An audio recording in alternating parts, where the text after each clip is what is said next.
Habiter une métropole d'un pays du Sud.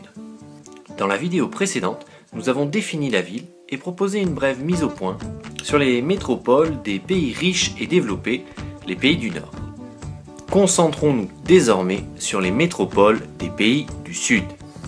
Évidemment, ces métropoles possèdent de nombreux points communs avec ce que nous avons pu voir pour les pays du Nord, notamment le fait qu'elles soient aussi organisées selon un modèle centre-périphérie.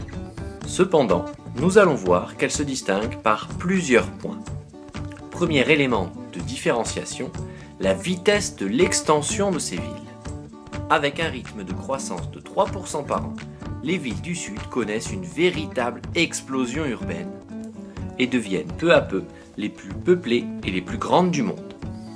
Cette croissance rapide et massive trouve son explication dans deux processus qui se cumulent. Le premier, c'est un accroissement naturel important. Le nombre de naissances est supérieur à celui des décès et mathématiquement, la population augmente. Le deuxième élément d'explication et le plus important, c'est le fort exode rural.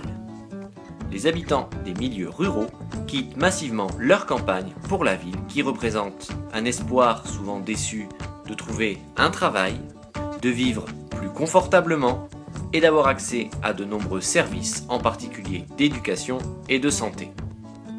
Soumise à une pression démographique importante, la ville s'étend toujours plus loin, souvent de manière spontanée et difficilement contrôlée. C'est là le deuxième point de différence avec les métropoles du Nord. Cet étalement de la ville incontrôlée prend souvent la forme de bidonvilles, des quartiers dont l'habitat a été construit sans autorisation avec des matériaux de récupération. Ces bidonvilles occupent généralement des terrains délaissés ou des zones inconstructibles. Ces quartiers, marqués par la saleté et le manque d'hygiène, sont occupés par des populations pauvres exerçant souvent de petits métiers rapportant peu d'argent. Pourtant, il ne faut pas imaginer que les métropoles des pays du Sud sont entièrement marquées par la pauvreté. En périphérie, à proximité de ces bidonvilles, émergent aussi des quartiers résidentiels pavillonnaires, souvent fermés, qui ressemblent à ceux observés dans les métropoles du Nord et qui abritent des populations aisées. Dernier point qui marque une différence majeure avec les métropoles du Nord, la grande diversité des centres-villes. Dans les métropoles anciennes, le centre ancien constitue souvent le cœur des villes, comme dans les pays du Nord.